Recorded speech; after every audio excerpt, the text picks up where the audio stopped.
Swami Vivekananda 1863 to 1902. സ്വാമി വിവേകാനന്ദന്റെ യഥാർത്ഥ നാമമാകുന്നു നരേന്ദ്രനാഥ് ദത്ത. 39 വയസ്സുവരെയാണ് സ്വാമി വിവേകാനന്ദന്റെ ജീവിത കാലഘട്ടം. 1893 സെപ്റ്റംബർ 11 സ്വാമി വിവേകാനന്ദൻ പങ്കെടുത്ത ചിക്കാഗോ മതസമ്മേളനം ലോകപ്രശസ്തമാണ്. കൽക്കത്തയിലെ ബേലൂർ ആസ്ഥാനമാക്കി 1897 സ്വാമി വിവേകാനന്ദൻ സ്ഥാപിച്ച ആധ്യാത്മിക സാമൂഹിക സംഘടനയുടെ പേരാകുന്നു രാമകൃഷ്ണ മിഷൻ. സ്വാമി വിവേകാനന്ദന്റെ ഗുരുവിന്റെ പേരാകുന്നു ശ്രീരാമകൃഷ്ണ പരമഹംസൻ. സ്വാമി വിവേകാനന്ദന്റെ ആഹ്വാനമാകുന്നു ഗീതയിലേക്ക് മടങ്ങുക. സ്വാമി വിവേകാനന്ദന്റെ വളരെ പ്രധാനപ്പെട്ട 3 പുസ്തകങ്ങളാകുന്നു രാജയോഗ, ജ്ഞാനയോഗ, കർമ്മയോഗ.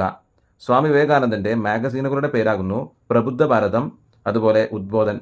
പ്രബുദ്ധ ഭാരതം എന്ന മാഗസീൻ ഇംഗ്ലീഷിലും ഉദ്ബോധൻ എന്ന magazine Bengali ഭാഷയിലുമാണ് അച്ചടിച്ചിരുന്നത്.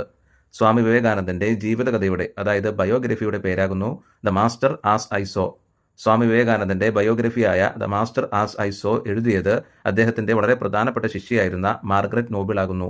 Margaret നോബിളിനെ sister Nivedika എന്ന പേരിലും അറിയപ്പെടുന്നു.